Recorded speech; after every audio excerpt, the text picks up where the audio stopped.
Yes, good morning class 8. A very good morning to all of you. Students, today we are going to discuss chapter number 5 from history. And yes, as I know that this chapter is very important for us because the chapter name is When People Rebel. Yes, 1857 and after. हाँ, जब लोगों ने विद्रोह start किया, विद्रोह कर दिया, कब? 1857 और उसके बाद की कहानी है। ये बहुत ही इंटरेस्टिंग चैप्टर है बिकॉज और इम्पॉर्टेंट भी है साथ में, क्योंकि यहीं से हमारे इंडियन में जितने भी रिबेल हुए थे, जितने भी प्रोटेस्ट हुए थे कॉलोनियल रूल के खिलाफ, उसकी शुरुआत कहीं ना कहीं 1857 से ही कंसीडर की जाती है। ओके, तो आज ये चैप्टर जो हम पढ़ने वाले हैं हम सब, ये बहुत ही इम्पॉर्टेंट है, नो डाउट, और इंटरेस्टिंग भी है। सब बहुत सारे ऐसे पॉइंट है, जब आप पढ़ोगे तो आपको देख के बहुत ही आश्चर्य भी होगा और प्राउड भी फील होगा। इसमें ऐसे कुछ मोमेंट, ऐसे कुछ क्रेडिट्स हैं जिनको देख के आपको बहुत ही स्पेशल और या फिर अलग फील होगा। कैसे, मैं बात करूंगा आगे इसके बारे में, but first of all I would like to tell you that there are lots of topic in this chapter, and yes, today we are going to discuss about this topic like policies and the people. Yes, आज हम लोग discuss करेंगे policies and the people. उस समय के policies क्या हुआ करते थे और उस समय में लोगों के साथ क्या हुआ था, ये इसके बारे में थोड़ा डिस्कस करेंगे। इसके अंदर में जो सब टॉपिक है वो आज हम देखेंगे। सब topic is Nawab lose their powers.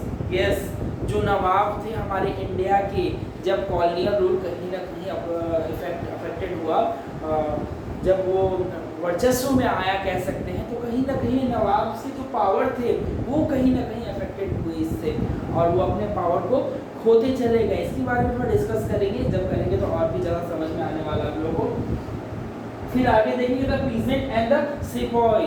सिपाही दैट मीन्स द सिपाही, एक्चुअली हिंदी वर्ड इज सिपाही एंड इंग्लिश वर्ड इज सिपाही, that is the policeman or a man that is work for a particular organization like colonial rule. Okay, after that we are the peasant and the sepoy। हम आज इस topic में जानेंगे कि peasants का क्या वो पॉइंट ऑफ व्यू था, उस समय वो लोग की क्या कंडीशंस थी, सिपाही जो थे वो किस लिए बेसिकली वहाँ पे जाने जाते थे, या फिर इस टॉपिक में उनका क्या रोल है, इसके बारे में जानेंगे। After the response to reform, और हाँ, रिफॉर्म यानी कहीं ना कहीं सुधार के लिए जवाब देना बहुत ही जरूरी था, और ये किन लोगों ने दिया, किसे दिया, ये जब हम इस टॉपिक में जाएंगे तो डिस्कस करेंगे, बिकॉज ये टॉपिक भी जो है थोड़ा इंपॉर्टेंट है। फिर हम आगे आएंगे हमारा next topic, through the I of the people. हाँ, जितने भी वहाँ पे घटनाएं घटी थी उसके अकॉर्डिंग हम कह सकते हैं through the I of the people. अगर इस टॉपिक की बात करें तो कहीं ना कहीं हम पाएंगे लोगों की नज़र से, लोगों की नज़र में जितनी भी चीज़ें थी, लाइक अगर हम बात करें तो व्हेन पीपल रिबेल, वो क्या था, उसकी क्या महत्व थी, ठीक है, उन लोगों के नज़र में, लोगों के नज़रिए से अगर देखें तो उससे क्या कंक्लूजन निकले, रिजल्ट क्या था या क्या मैंडेटरी था, ये सब चीज़ों पर बात करेंगे। फिर आते हैं mutiny becomes a popular rebellion. Popular rebellion, हाँ, एक छोटा सा बगावत कैसे एक बड़ा विद्रोह का रूप ले लिया, ये हम पढ़ेंगे। ये बहुत ही इंटरेस्टिंग है, बहुत ही जरूरी भी है, इम्पोर्टेंट भी है। फिर हम आगे देखेंगे फ्रॉम मेरठ टू दिल्ली। हाँ, मेरठ से दिल्ली तक का सफ़र हम देखेंगे कैसे तय हुआ और इसमें क्या क्या चीज़ें थी जो बेसिकली इंक्लूड थी, ये देखेंगे। और लास्टली आज हम देखेंगे द रिबेलियन स्प्रेड। कहीं ना कहीं जो रिबेलियन जो थे वो स्प्रेड हुए, रिबेल जो विद्रोह था और विद्रोही थे वो बढ़ते गए, उनकी तादाद बढ़ती गई, या फिर कह सकते हैं विद्रोह एक जगह से दूसरी जगह तक बहुत रफ्तार में बढ़ा, और इसके क्या रीजंस थे, ये सारी चीज़ें आज टॉपिक में डिस्कस होने वाले हैं। Okay, so let's start. I am going to describe you one by one all topics. Okay, so hear it very carefully. Okay, the first topic is policies and the people. Let's see what is it actually.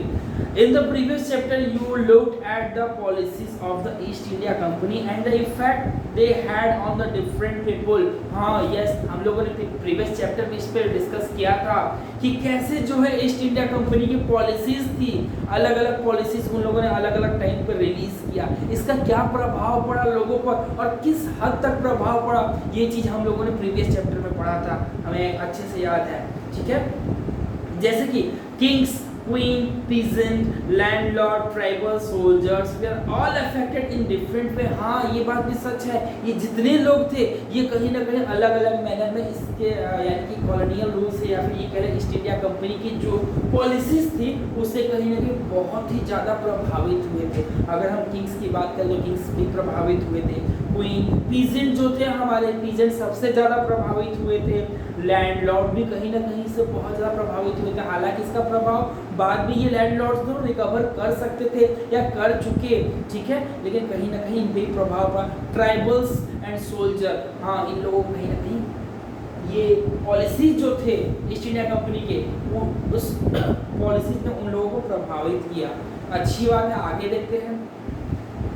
You have also seen how people resist policy and action to harm their interest to go against their sentiments। ठीक है, हम आगे देखेंगे इन सब से कैसे लोगों ने आगे से उभरा और कैसे लोगों ने इसका कंक्लूजन निकाला। अगर हम इसके बारे में बात करें तो सबसे पहला जो हमारा टॉपिक है that is the Nawab loses their power. हाँ कहीं अगर कह सकते हैं कि जब कॉलोनियल रूल हम पे या हमारे सिस्टम या हमारे कह सकते हैं किंगडम जो रूलर्स थे यहाँ तो ये किंगडम पे जब वो हावी हो गए तो कहीं ना कहीं सबसे बड़ा प्रभाव पड़ा इसका नवाब पे। जो हमारे देश में नवाब थे वो अपने पावर्स को कहीं ना कहीं खो दिए। कैसे जरा देखते हैं, लेट्स सी।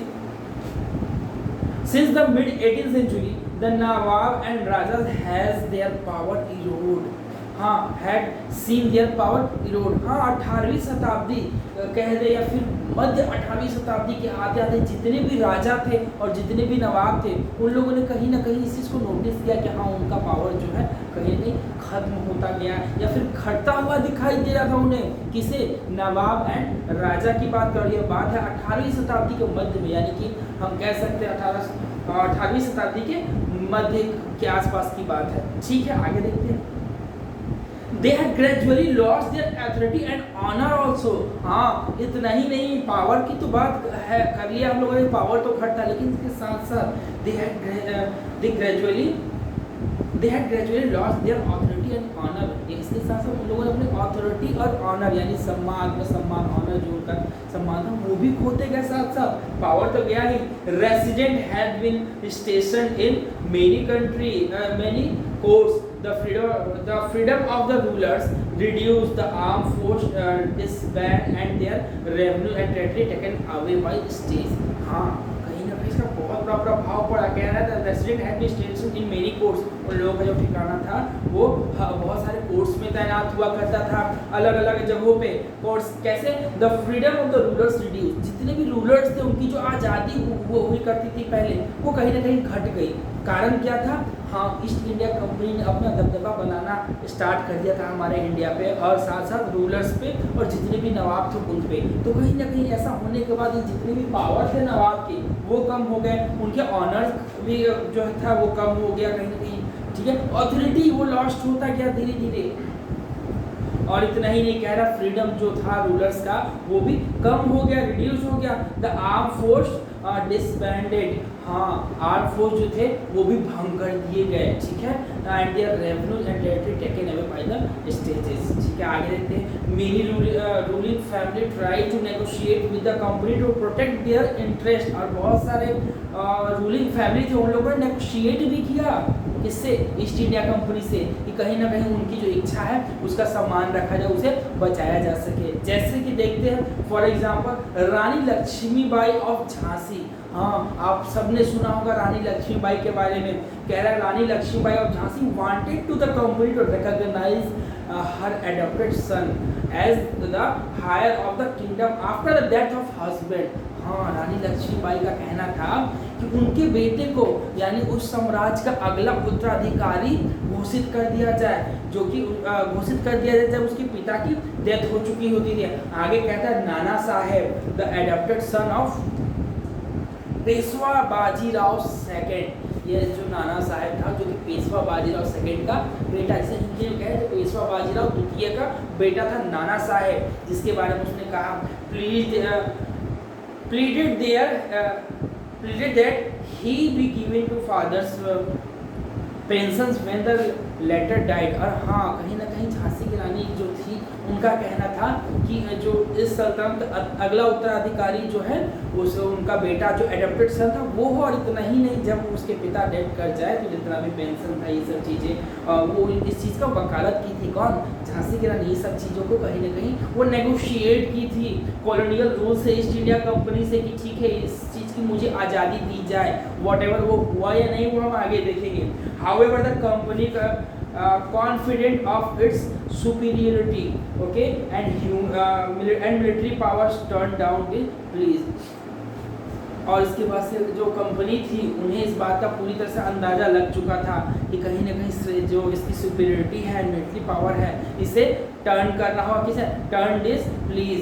इसके दलीलों को कहीं ना कहीं मोड़ दिया, उन लोगों को टर्न कर दिया, नीचे कर दिया कि नहीं, इस बात पे पूरी तरह से अमल शायद नहीं हो पाए। कैसे? जरा आगे देखिए। Awadh has one of the least territories to be annexed. हाँ, अवध एकमात्र ऐसा टेरिटरी था जो कि एनेक्स्ड था, संलग्न था। आगे कहता है इन 1801 और सब्सिडरी अलायंस वाज इम्पोज्ड। हाँ, सब्सिडरी अलायंस के बारे में हम लोगों ने पहले भी डिस्कस किया है। यहाँ भी सब्सिडरी अलायंस जो है वो इम्पोज किया गया, यानी कि लोगों पे लागू कर दिया गया। और अवध के लोगों पे नहीं, अवध के ऊपर सब्सिडरी अलायंस भी 1801 में जो है वो लागू कर दिया गया। And 1856 it was taken over. और 1856 के आते आते सब्सिडरी अलायंस जो है पूरी तरह से अवध पे हावी हो चुका था। आप सब जानते हो सब्सिडरी अलायंस जो है वो क्या है। ठीक है, अगर आगे बात करें, the governor general Dalhousie declared that the territory was being misgoverned and British rule was needed to ensure proper administration। और देखो डलहौजी कितना चालाक था, उसने अपने एक अच्छी पॉलिसी वहाँ पे पॉलिसी का इस्तेमाल किया। ये पॉलिसी नहीं, इसे स्ट्रैटेजी कहेंगे, एक अच्छी रणनीति का उसने इस्तेमाल किया। उसने ये चीज़ डिक्लेयर कर दिया। क्या वो कहता है, मैं फिर से आप लोग बता दूं, Dalhousie declare that the territory was being misgoverned. हाँ, ये जो टेरिटरी है यानी अवध की बात है वो मिसगवर्न, यानी उसकी शासन व्यवस्था अच्छी तरीके से नहीं चल रही है। इतना ही नहीं, and British rule was needed to ensure proper administration. और ब्रिटिश रूल जो है वो इंश्योर करना चाहती है किसी जो, ताकि प्रॉपर एडमिनिस्ट्रेशन, ताकि एडमिनिस्ट्रेशन जो है पूरी अच्छी तरीके से चलाई जा सके। ये डलहौजी ने दिमाग लगाया। The company even begin to plan how to bring the Mughal dynasty to the end. और हाँ, कंपनी यानी कि जब भी कंपनी की बात आए हमेशा ईस्ट इंडिया कंपनी की तरफ इंडिकेट करता है। The company even begin to plan. Company ने क्या किया? प्लान करना स्टार्ट कर दिया। किस चीज़ के बारे में? कैसे करके मुगल साम्राज्य हैं या मुगल वंशज हैं, उन्हें उनकी जो शासन व्यवस्था उसे खत्म किया जा सके, उसे आगे चलने से रोका जा सके। ऐसा करके ईस्ट इंडिया कंपनी ने प्लान करना स्टार्ट कर दिया, क्योंकि ईस्ट इंडिया कंपनी चाहती थी कि इंडिया के ऊपर मेरा आधिपत्य हो, स्वामित्व हो, वो पावर करे, डोमिनेशन जो है वो कहीं ना कहीं ईस्ट इंडिया कंपनी चाहती थी। आगे देखते हैं, कहता है the company even began to plan how to bring the Mughal dynasty to an end. The name of the Mughal king was remove from the coin minted by the company. हाँ, और इतना ही नहीं, कंपनी ने इसकी शुरुआत भी कर दी थी। जितने भी सिक्के जो कंपनी के द्वारा छापे गए थे उनमें से मुगल एम्पायर जो थे, मुगल रूलर्स थे, उनके नाम को धीरे धीरे हटाया जाने लगा। क्योंकि अगर हम मिड 18th सेंचुरी की बात करें या फिर उससे पहले की बात करें तो अक्सर रूलर्स के जो है वो प्रिंटेड नेम होते थे या उनके फिगर हमेशा कॉइन पे प्रिंट किए जाते थे। लेकिन जब से ईस्ट इंडिया कंपनी ने अपने जो है करेंसी को छापना स्टार्ट कर दिया, ठीक है, बनाना स्टार्ट कर दिया, उसमें धीरे धीरे जितने भी मुगल्स एंसेस्टर्स थे, डायनेस्टीज के जो रूलर थे, उनके नाम को धीरे धीरे हटाया जाने लगा, उनके फिगर, उनकी इमेज जो है धीरे धीरे हटाया जाने लगा जब भी वो मिंटेड होते थे। ठीक है, इन 1849 अब हम बात करते हैं 1849 की। अभी तो हमने बात की उससे पहले की जो ईस्ट इंडिया कंपनी ने अपनी तरकीब लगाई और उनके नाम को धीरे धीरे हटाया। लेकिन in 1849 Governor General Dalhousie announced that after the death of Bahadur Shah Zafar, the family of the king would be shifted out of the Red Fort and given another place in the resident in। ये तो बात थी अभी सिक्के की। हमने बात की कैसे ईस्ट इंडिया कंपनी ने अपने पावर को इंक्रीज करना चाहा, अपने जो है एडमिनिस्ट्रेशन को वो स्ट्रॉन्ग करना चाहा, तो उसने कॉइन से जो है रूलर डायनेस्टीज के नाम जो है सॉरी हटा दिया उसे, लेकिन आगे कहता है the name of the Mughal king was remove from the coin minted by the company in 1849 the governor general Dalhousie announce that after that Bahadur Shah, हाँ जब बहादुर शाह जफर की डेथ हो गई, ठीक है, जब वो मर गए, हाँ यस एक बात और बता दूँ, बहादुर शाह जफर जो था बहुत ही पावरफुल मुगल शासक था, और ऐसा भी कह सकते बहादुर शाह जफर जो था वो आखिरी मुगल शासक था जो कि बहुत ही पावरफुल था, बहुत ही कह सकते हैं अट्रैक्टिव था इन किंगडम को रन कराने में, स्ट्रैटेजी में, पूरा ओवरऑल। अगर मुगल एम्पायर की बात करें तो कहीं ना कहीं इसका बहुत ही अलग नाम आता है बहादुर शाह जफर की। तो उसके डेथ के बाद जो गवर्नर जनरल डलहौजी था उसने अनाउंस किया क्या, the family of the king would be shifted out of the Red Fort and given another place in Delhi to reside। हाँ जो इनके बहादुर शाह जफर की जो फैमिली थी उसे लाल किले से बाहर निकाल दिया जाए, शिफ्ट कर दिया जाए और दिल्ली में किसी और प्लेस पे ना रहने के लिए जगह दिया जाए, बिकॉज जो उनका शासक था, उनका रूलर था, वो अब नहीं रहा। तो डलहौजी ने इसका घोषणा कर दिया बहादुर शाह जफर के डेथ के बाद। और आगे कहता है इन 1856 की बात अगर the governor general Canning decided the Bahadur Shah Zafar would be the last Mughal king and his that no one is descendant would be recognised and as king they would just call a prince and princes. हाँ अब इसके बाद और भी बुरा होना था Mughal dynasties के साथ। क्या हुआ, कह रहा है 1856 की बात है, 1856 की बात है। पहले तो 49 में गवर्नर जनरल डलहौजी ने घोषणा किया कि रेड फोर्ट से इनके फैमिली को निकाल के कहीं और शिफ्ट किया जाना चाहिए, किया गया। लेकिन जैसे ही 1856 आया, गवर्नर जनरल लॉर्ड कैनिंग जो था उसने डिसाइड किया द बहादुर शाह जफर, जो कि सबसे आखिरी मुगल शासक के नाम तौर पे जाना जाता था, Bahadur Shah Zafar would be last Mughal king as after his death none of the descendant would be recognised and king. और उसके मौत के बाद ऐसा कोई नहीं है इस फैमिली में जिसे राजा के तौर पर देखा जाए, जो कि शासन की बागडोर अपने हाथों में संभाल सके। और इतना ही नहीं, they would just to be called princes, ठीक है। और लास्ट में उन्होंने प्रिंसेस कहलाना स्टार्ट करें, यानी कि कहीं ना कहीं यहाँ आसान शब्दों में कहें तो मुगल रूलर्स जो थे वो ख़त्म हो चुके थे और यहाँ से ईस्ट इंडिया कंपनी की शुरुआत हो चुकी थी।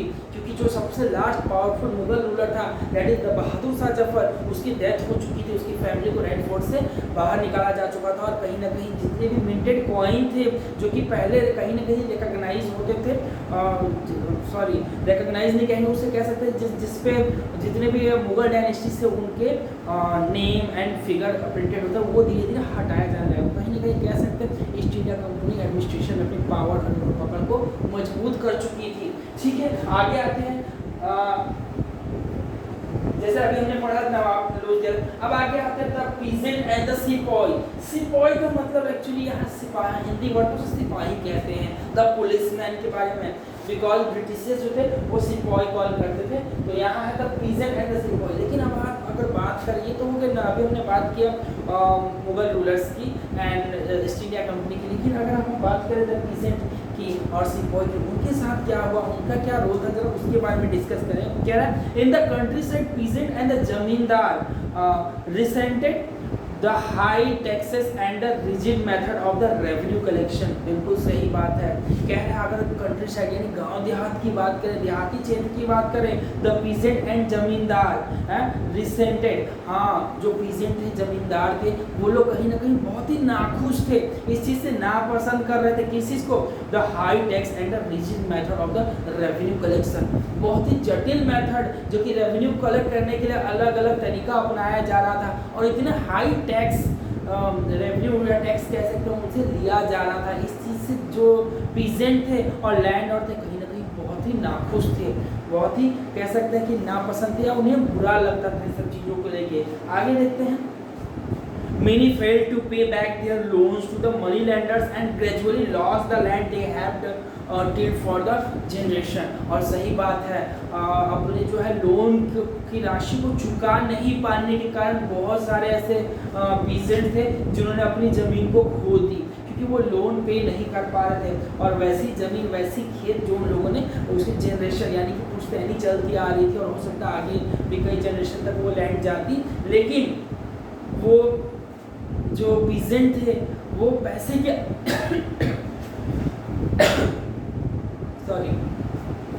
पैसे के अभाव में लोन पे ना करने के एवज में उन लोगों ने धीरे धीरे अपने जमीन को जो है खोते चले गए, और फाइनली जमीन उनके हाथों से निकल गया। The Indian sipahi and the employ of the company also had reason to discontent. हाँ, एक और कारण है, वैसे भारतीय सिपाही सैनिक जो कि ईस्ट इंडिया कंपनी के लिए काम करते थे, उन लोगों में भी कहीं ना कहीं असंतोष पूरी तरह से फैल चुका था। कारण क्या है, जरा उस पर ध्यान देते हैं। क्या है, they were unhappy about their pay allowance and the condition of service। अच्छा, बात यहाँ पे है, वो लोग पूरी तरह से नाखुश थे किस चीज़ को लेके, हाँ, जो पैसा उनको पे किया जा रहा था यानी जो उनकी सैलरी दी जा रही थी उससे वो संतोषजनक बिल्कुल भी नहीं थे, असंतुष्ट थे। इतना ही नहीं, कह रहे अलाउंस, और जो अलाउंस यानी भत्ता उन्हें प्रोवाइड किया जाता है, and the condition of the service, जो सर्विस की कंडीशन थी वो भी कहीं ना कहीं बहुत वर्स्ट थी। इन सब चीज़ों से वो जो सिपाही जिनकी बात कर रहे हैं वो भी बहुत हद तक नाखुश थे, उन्हें ये चीज़ बिल्कुल भी पसंद नहीं आ रहा था। ठीक है, आगे देखते हैं। कहता है condition of service, some of the new rulers moreover violated their religious sensibility and belief. अच्छा, बहुत सारे तो ऐसे भी सिपाही थे जिनकी कहीं ना कहीं कह सकते हैं सम ऑफ द न्यू रूल्स, जो नए नए रूल्स जो थे, नए नए नियम और कानून थे, ठीक है, इसके अलावा और भी बहुत कुछ था जो इनकी कंडीशन को और भी ज़्यादा ठेस पहुंचा था। किस रूप में, कह रहा है violated their religious sensibility and belief, कहीं ना कहीं उनके धर्म और जिस चीज़ को वो मानते थे, धर्म और कह सकते हैं रिलीजियस, इन सब चीज़ों को कहीं ना कहीं हार्म कर रहा था। नए नए नियम और कानून थे जिससे उनके धर्म की क्षति हो रही थी, जो वो मानते थे, परंपरा, धर्म, ये सब जितनी चीज़ें थी सिपाही की बहुत ही हार्म हो रही थी। किस वे में, जरा देखिए कैसे नुकसान हो रहा था, जरा इस पे ध्यान देते हैं। कह रहा है violated their religious sensibility and the belief. कैसे, डू यू नो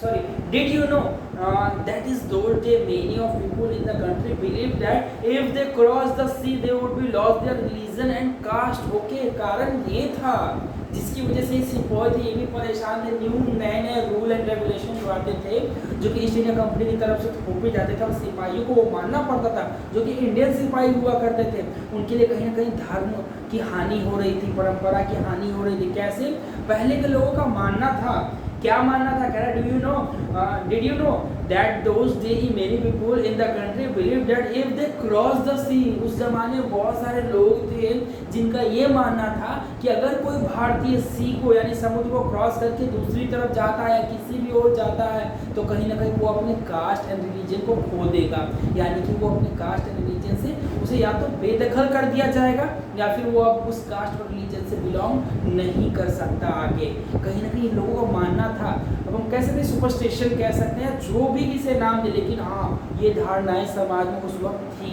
बट आप तो सिपाही थे, यानी कि जो लोग सिपाही थे, इंडियन लोग जो सिपाही थे, उनको तो मानना था ईस्ट इंडिया कंपनी की बात। और अगर ईस्ट इंडिया कंपनी कहते कि आपको शिप से सी जो है क्रॉस करके किसी पर्पस से जाना हो, उन्हें जाना पड़ता था। इस कंडीशन में वो भी बहुत चिंतित थे कि अगर मैं गया तो लोगों की मान्यताओं के अकॉर्डिंग मेरा धर्म जो है वो कहीं ना कहीं मेरा कास्ट है वो खो जाएगा, लॉस्ट हो जाएगा, हार्म हो जाएगा उसका। और अगर नहीं जाते हैं तो ईस्ट इंडिया कंपनी के ऑर्डर के बियॉन्ड जाना पड़ेगा हमें। ये सब चीज़ें थी जिससे वो बहुत ही परेशान थे। वाकई में ऐसा था या नहीं इस बात की कोई गारंटी नहीं, लेकिन ऐसा माना जाता था। ठीक है, आगे देखते हैं। So when in 1824 the sipahi were told to go to the Burma by sea route to fight for the company. अच्छा, बात कहीं ना कहीं आ ही गई, जिस बात का सिपाहियों को डर था वो बात आ गई। बात है 1824 की, जब कंपनी ने ऑर्डर दिया सिपाहियों को कि आप सी रूट से बर्मा जाओ और हमारे लिए यानी कंपनी के लिए फाइट करो, युद्ध करो। ठीक है, ये बहुत ही बड़ी उनके सामने एक कॉम्प्लेक्स था कि क्या करें इस कंडीशन में। कह रहा है we are told to go to Burma by the sea route to fight for the country. They refused to follow the order. अच्छा, जो सिपाही थे उन लोगों ने ऑर्डर को मानने से मना कर दिया, क्योंकि वो जानते थे कि अगर हम सी क्रॉस करते तो हमें अपने कास्ट एंड रिलीजन का हानि होगा। हालांकि ये मान्यताएं थी, उस समय लोगों का मानना था, अवधारणाएं थी, लेकिन कहीं ना कहीं लोगों को इस चीज़ को मानना पड़ता था। ठीक है, they refused to follow the order through they agreed to go by the land route। हाँ, और उसके बाद उन लोगों वो लोगों को सहमति बनी कि हाँ हम लैंड रूट से जा सकते हैं, बट सी रूट से जाना हमारे लिए पॉसिबल नहीं। उन लोगों ने इस चीज़ से डिनाई कर दिया। ठीक है, through they agreed to the sea the land route they were they severely punished and since the issue did not die down। हाँ, जब तक ये मुद्दा खत्म नहीं हुआ उन्हें बहुत ही कठोर पनिशमेंट दिया गया इस चीज़ के लिए, क्योंकि उन लोगों ने ईस्ट इंडिया कंपनी के ऑर्डर को मानने से इनकार कर दिया था। कहता है and since the issue did not die down in 1856 the company passed a new law which state that every new person who took up the employment in the company's army had to agree to serve overseas if required। अच्छा, एक नया कानून पारित हो गया इस घटना के बाद। क्या हुआ, कंपनी ने ये नया नियम लगाया कि जो भी लोग कंपनी के लिए अगर काम करते हैं और किसी भी कंडीशन में अगर कंपनी उन्हें सी रूट से जाने के लिए कहीं भेज दे ऑर्डर दे दे तो आप उस बात को डिनाई नहीं कर सकते। कितनी बड़ी बात कह रहा था, every new person who took up the employment in the companies army, अगर आप कंपनी के आर्मी में भर्ती होते हैं तो वो नियम था had to agree to serve overseas if required. अगर जरूरत पड़े तो आपको सी के उस पार भी जाना पड़ेगा और आपको ये ऑर्डर मानना पड़ेगा। एक नया नियम निकाल दिया गया। सिपाहियों के लिए कितना मुश्किल समय होगा उस समय आप सोच सकते हो। कह रहा है सिपाही also reacted to what was happening in the countryside। many of them were peasant and had to family living in the village। हाँ, सिपाहियों ने रिएक्ट करना स्टार्ट कर दिया कि क्या चल रहा है कंट्री साइड यानी देहात में कहीं ना कहीं सब चीज़ों को लेकर। और बहुत सारे सिपाही जो थे वो तो पीजेंट फैमिली से बिलोंग करते थे जो कि गांव देहात में रहा करते। So the anger of the peasant quickly spread among the सिपाही। हाँ, कह रहा जो लोग so the anger of the peasant जो लोग उसमें थे क्विकली स्प्रेड अमॉन्ग द सिपाही। सिपाहियों में इस चीज़ को लेकर बहुत ज़्यादा बढ़ने लगा कि हाँ ये क्या चल रहा है, किस तरह की ये नियम एंड कानून जो है हम पे थोपे जा रहा है। इस तरह की बहुत सारी बातें जो है उभर कर सामने आई। अगर हम आगे बात करें तो आधा रिस्पॉन्स टू रिफॉर्म। हाँ, जवाब इन सब चीज़ों के सुधार के लिए कहीं ना कहीं जवाब देना तो जरूरी था। अगर ऐसा नहीं होता तो आपको यानी कि पीजेंट जो थे उनको सिपाही जो थे उनको ब्रिटिश ईस्ट इंडिया कंपनी की बात माननी पड़ती और जैसे ही वो सी क्रॉस करते तो जो धारणाएं स्टार्टिंग से चलती आ रही उनके समाज में that is the you lost their caste and religion, तो वो उनको कहीं ना कहीं इस चीज़ के लिए बहुत बड़ा रिस्पॉन्स जवाब देना था सुधार के लिए। देखते हैं क्या है इसमें, किस तरह से उन लोगों ने जवाब दिया या किस तरह के बदलाव या सुधार देखने को मिले। Let's see. The British believe that the Indian society had to be reform. हाँ, law were pass to stop the practice of sati and encourage the remarriage of widow. अच्छा, यहाँ बात हो रही है ब्रिटिशों ने बहुत कुछ सोचा किस चीज़ के लिए, सुधार के लिए। कैसे सुधार सोचा उन लोगों ने, कह रहा था British believe that the Indian society had to be reform. ब्रिटिशों का मानना था कि भारतीय सोसाइटी में कुछ न कुछ सुधार या बदलाव की जरूरत है। किस रूप में, कह रहा है law were pass to stop the practice of sati and encourage to marriage of widow. एक नया कानून पास हो गया। कैसा कानून था वो, उसमें कानून में ये चीज़ का जिक्र था कि अब सती प्रथा अब बहुत ज़्यादा दिन आगे नहीं चलने वाली है। अब जितनी भी विधवा, पहले के लोग जो है सती प्रथा को बहुत फॉलो करते थे, तो इस नियम के तहत अब सती प्रथा आगे नहीं चलने वाली। जितने भी विधवाएं हैं, विडो हैं, वो दोबारा मैरिज कर सकती है। इस चीज़ को लेकर बहुत इंकरेज किया गया इस न्यू लॉ के according. English language education was actively promoted. अच्छा, इंग्लिश लैंग्वेज का एजुकेशन जो है वो भी कहीं ना कहीं प्रोमोट किया जाने लगा। आफ्टर 1830, अब 1830 की बात करें, the company allowed Christian missionaries to function freely and its domain and even own land and property. अच्छा, अब एक नया चीज़ और देखने को यहाँ मिला। किस चीज़ का सुधार, बात हो गई सती प्रथा की, वो तो खत्म, ठीक है, उसमें आ गया। अब यहाँ पे 1830 में बहुत अलग सा चेंजेस देखने को मिला। कह रहा था company allowed Christian missionary to function freely in its domain. हाँ, कंपनी ने इस चीज़ को अलाउ कर दिया कि जितने भी क्रिश्चियनिटी मिशनरीज थे, ठीक है, उन लोगों को अलाउ कर दिया कि इस चीज़ के लिए function freely in a domain, अपने कार्य क्षेत्र में आप पूरी आज़ादी के साथ काम कर सकते हो। कैसा काम, even own land and property, आप चाहो तो अपने लैंड प्रॉपर्टी पे कर सकते हो। अपने क्रिश्चियनिटी को स्प्रेड करो, कहीं ना कहीं इनका ये भी कहना था इनडायरेक्ट वे में। देखते हैं आगे कैसे कह रहा है। इन 1850 a new law was passed to make a conversion to Christianity easier. This law allowed to an Indian who had converted to Christianity to inherit the property of his ancestor. कितनी बड़ी बात यहाँ इस लॉ के according जो है सामने रखी गई। कहता है 1850 यानी 1850 की बात है। A new law were passed, एक नया लॉ को पास किया गया। क्या था उस लॉ के अंदर, जरा ध्यान से सुनना। कहता है a new law were passed to make conversion, okay, conversion to Christianity easier. हाँ, आप चाहो तो क्रिश्चियनिटी को अपना सकते हो, उसमें परिवर्तित हो सकते हो बहुत ही आसानी से इस नए नियम के तहत। This law allowed to an Indian who had converted to Christianity, और हाँ, इस नियम के तहत वैसे भारतीय जो क्रिश्चियनिटी में कन्वर्ट होते हैं यानी क्रिश्चियनिटी धर्म को अपनाते हैं, ठीक है, ईसाई धर्म को अपनाते हैं, उनको कह रहा है to inherit the property of his ancestor. उन्हें इस चीज़ की आज़ादी होगी, विरासत में उनके जो पूर्वज हैं क्रिश्चियनों के पूर्वज, उनकी जो जितने भी प्रॉपर्टी है वो आपको विरासत में दे दी जाएगी अगर आप क्रिश्चियनिटी को अपनाते हो। तो कहीं ना कहीं लालच दिया गया और क्रिश्चियनिटी जो है उसको प्रमोट किया गया, क्रिश्चियन कम्युनिटी को प्रमोट किया गया। कह रहा है many Indians began to feel that the British we are destroying their religion. हाँ, बहुत सारे भारतीयों को तो ये लगा कि अरे ये ब्रिटिश जो है हमारे धर्म को बर्बाद कर रहे हैं, हमें क्रिश्चियनिटी को अडॉप्ट करने के लिए कह रहा है। इतने सारे लालच दे रहे कि अगर आप ऐसा करते हो तो इनहेरिट करोगे तो प्रॉपर्टी ऑफ एंसेस्टर यानी कि पूर्वजों की प्रॉपर्टी आपको दे दी जाएगी। तो बहुत सारे भारतीयों ने सोचा कि हाँ, कहीं ना कहीं हमारे साथ यानी हमारे रिलीजन को बर्बाद करने की कोशिश की जा रही है और क्रिश्चियनिटी को प्रमोट की जा रही है, ठीक है। कह रहा है Many Indians began to feel the British were destroying their religion, their social custom and their traditional way of life. इतना ही सोशल कस्टम भी उनका बर्बाद हो रहा है और परंपरागत तौर तरीके से जो इंडियंस पहले से जीते आ रहे हैं, ठीक है, अपने लाइफ स्टाइल को इंजॉय करते आ रहे हैं, उस चीज़ की कहीं ना कहीं क्षति हो रही है। बहुत सारे लोगों को ये रियलाइज़ हुआ कि ये सही नहीं है। आगे कहता है there where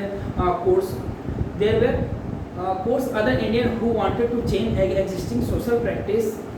You will be read more about the reform movement in the chapter number 7. हाँ, ऐसे बहुत सारे इंडियंस थे जिन्हें इस तरह के कह सकते हैं who wanted to change the existing social practice। वो लोग बहुत सारे इंडियन ऐसे भी थे जो कि चाहते थे कि हाँ, अब मैं अपने रिलीजन से कहीं ना कहीं चेंज होकर क्रिश्चियनिटी को अपना लूँ। और इसके बारे में भी बहुत सारी चीज़ें हैं जो हम आगे चैप्टर 7 जब पढ़ेंगे उसमें इस चीज़ को बहुत डीपली तरीके से पढ़ेंगे, कैसे जो है कास्ट को चेंज करके वन टू अनदर कास्ट में रिफॉर्म किया गया, ठीक है। आगे हम देखिए इसको चैप्टर 7 तक हम देखते हैं through the I of the table. लोगों की नज़र से अगर देखा जाए तो बहुत कुछ सामने आता है। क्या है जरा उसे देखते हैं। To get a glimpse of what people were thinking those days about British rule study source 1 and 2। हाँ, अगर लोगों के नज़रिए से देखें तो हम पाते हैं टू गेट अ ग्लिम्स, चलो एक झलक डालते हैं किस चीज़ पे, what people were thinking those days about the British rule. उस समय में लोगों का क्या सोचना था ब्रिटिश रूल को लेके, लोग ब्रिटिश रूल को किस वे में देखते थे, क्या सोचते थे इसके बारे में, लोगों का क्या मानना था, ब्रिटिश रूल कैसी है, क्या है, उसके बारे में बहुत सारी बातें हैं। अगर हम सोर्स 1 and सोर्स 2 को 1 by 1 स्टडी करेंगे तो इस वे जितने भी चीज़ें हैं हमारे सामने बहुत ही अच्छी तरीके से आ जाएंगी, ठीक है। 1 and 2 आप जब पढ़ोगे या आपको पढ़ना है, पढ़ोगे तो समझ में आएगा। मैं आगे इसे बात को डिस्कस करूंगा, बट आगे हम पहले देखें mutiny become a popular rebellion. Mutiny, हाँ, mutiny become a popular rebellion. कैसे एक छोटा सा बगावत जो है बड़ा विद्रोह का रूप ले लेता है, इसके बारे में ज़रा डिस्कस करेंगे। इसकी शुरुआत जो हुई बहुत ही इंटरेस्टिंग तरीके से हुई है। इस टॉपिक में 1 by 1 आप लोग को क्लियर करता हूँ, ज़रा ध्यान से देखिए। कह रहा है through struggle between the ruler and the ruled are not unusual. बिल्कुल सही बात है। जो स्ट्रगल, जो संघर्ष चला था किसके बीच में, शासक और जो शासन का शिकार हुए थे उन लोगों के बीच में जो संघर्ष चला था वो कहीं ना कहीं बहुत ही असाधारण था, ठीक है, अनयूजुअल था। Sometimes such struggle become a widespread as a popular resistance of the power of the state breakdown. कह रहा है इस तरह के संघर्ष कभी कभी तो क्या व्यापक तौर पे इतने पॉपुलर हो गए, इतने प्रचलित हो गए resistance, so that the power of state breakdown, कहीं जो पावर थे किसके, स्टेट की है। स्टेट यानी कि बात करें हम कॉलोनियल रूल की ईस्ट इंडिया कंपनी के, वो ब्रेक डाउन होगा। कैसे, जरा देखते हैं। A large number of people being to believe that they have a common enemy and rise up against the enemy at the same time. बहुत लोगों को उस समय रियलाइज होने लगा कि हाँ, हम सबका जो दुश्मन, बहुत सारे लोगों में, यानी कि मैं इंडियंस की बात कर रहा हूँ, ठीक है, जो बेसिकली इंडिया से बिलोंग करते थे, बहुत सारे लोगों का यही एक ही मानना था कि हम सबका जो एनिमी है, दुश्मन है, वो एक ही है। और आप सब जानते हैं कि इसके बारे में बात कर रही है। And rise up against the enemy at the same time. और जितने भी एनिमी उभर कर आए थे उस समय पे, कहीं ना कहीं इसका लोगों की जो मेंटेलिटी स्प्रेड होते ही, हाँ, हम सबका जो है दुश्मन है, एनिमी है, वो एक ही है। और उसके बारे में आगे बताएगा। For such a situation to develop, people have to organize, communicate, take initiative and display the confidence to turn the situation around। और उस समय इनिशिएटिव लेने की जरूरत थी कुछ लोगों को। कह रहा for such a situation develop, to develop people, लोगों को डेवलप करना, ठीक है। कह रहा है हैव टू ऑर्गेनाइज करना एंड कम्युनिकेट, उन लोगों के बीच में बात करना, टेक इनिशिएटिव लेना and display the confidence to turn the situation. ये उस समय विश्वास दिखाना कि हाँ, सिचुएशन जो टर्न हो सकता है, कहीं ना कहीं हम सबका दुश्मन एक है और दुश्मन हमारे साथ इस तरह की जो है, कह सकते हैं, स्ट्रैटेजी अपना रहा है, खेल खेल रहा है, बहुत सारी बातें हैं। देखते हैं। सच a situation developed in the northern part of India in 1857। यह शुरुआत हो गई है। अगर हम बात करें तो 1857 जो है बहुत ही इम्पोर्टेंट डेट है किसके लिए, इंडियन हिस्ट्री में रिबेलियन को लेके, ठीक है। रिबेल, जब पीपुल्स ने रिबेल किया था, इन सब चीज़ें बहुत ही इंपॉर्टेंट है। कहीं ना कहीं शुरुआत यहीं से होती है। कैसे, जरा मैं फिर से बोल दूँ। सच a situation developed in the northern part of the India in 18। हाँ, कुछ ऐसे सिचुएशन जो है वो एकाएक डेवलप किया था उत्तरी भाग में भारत के। कब, 1857 में। कह रहा है after 100 year of the conquest and the administration, the English East India Company faced a massive rebellion that started in May 1857। लगभग 100 सालों तक राज्यों को, अलग राज्यों को जीतने के बाद, शासन करने के बाद, सत्ता अपने हाथों में रखने के बावजूद भी ईस्ट इंडिया कंपनी थी, उसे एक मैसिव रिबेलियन का सामना करना पड़ा, एक भयानक विद्रोह का सामना करना पड़ा था। कब, इन मई 1857, मई 1857 में। And treated the companies very presence in India. और कंपनी इस बात का डर, कह सकते हैं, धमका, डर सताने लगा इंडिया के। कह रहा सिपोई में mutated in the several places beginning from Meerut, a large number of people from different section of society rose up the rebellion।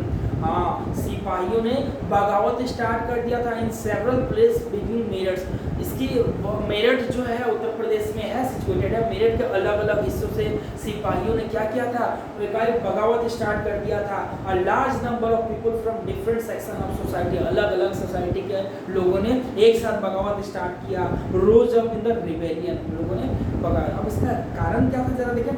Some regarded it the biggest armed resistance to colonialism in the 19th century anywhere in the world। लोगों का कुछ का तो ये मानना था कि अब तक का सबसे बड़ा विद्रोह है जो कि ईस्ट इंडिया कंपनी के खिलाफ इस चीज़ को उठाया गया था। अभी विद्रोह क्या था, किस तरह का था, जब हम आगे डिटेल पढ़ेंगे। From the Meerut to Delhi, यानी कि 18 मई 1857 की बात करें तो मेरठ में एक बहुत बड़ा रिबेलियन, यानी कि विद्रोह का स्टार्ट हो गया। लोग रिबेल हो गए, लोग यानी कि जो वहाँ के बेसिकली कह सकते सिपाही थे वो, या फिर वहाँ के और भी जो थे वो रिबेल करने लगे, रिबेलियन बन गए।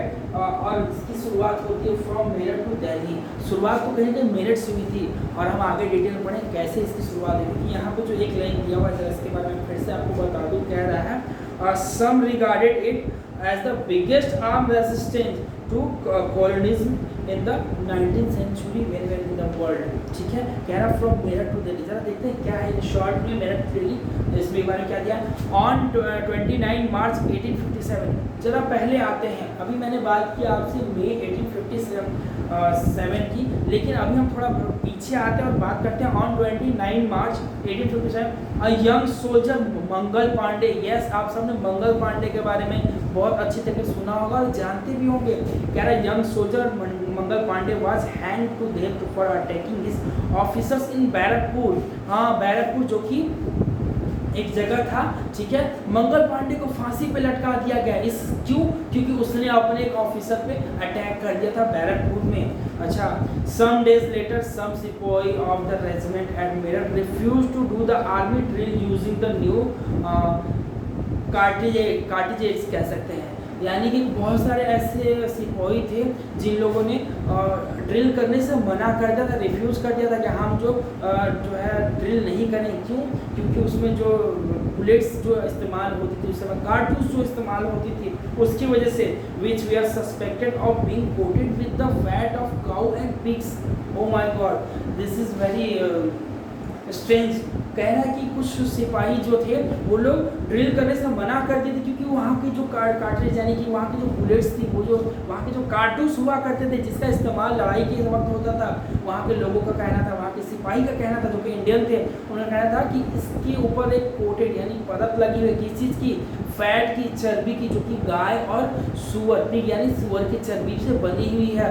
और गाय और सुअर की चर्बी का बनाने का उसका बहुत बड़ा पर्पस है। अगर मैं बुक से बियॉन्ड जाके कुछ बात करूँ आप लोगों से तो हम पाएंगे कि गाय, बहुत सारे हिंदू एंड बहुत सारे मुस्लिम रिलीजन्स के लोग जो है उस एज अ सिपाही, एज अ सोल्जर वो काम करते थे ईस्ट इंडिया कंपनी के लिए, ठीक है, या फिर कह सकते हैं कि अपने टेरिटरी के लिए काम करते थे। और उसमें जो ईस्ट इंडिया कंपनी जो कारतूस यानी कि जो बुलेट्स यानी कि जो कारतूस जिसका इस्तेमाल करते थे वो उसको एक ऐसे तरीके से प्रिपेयर किया था जिसमें गाय और सूअर की चर्बी का इस्तेमाल किया था। अगर उसे आप जैसे ही यूज़ करोगे अपने दिल से उसे रिपेंट करके जैसे ही बुलेट्स को आप यूज़ में लाओगे, कहीं ना कहीं आपका जो रिलीजन जो है वो वॉलिडेट हो जाएगा।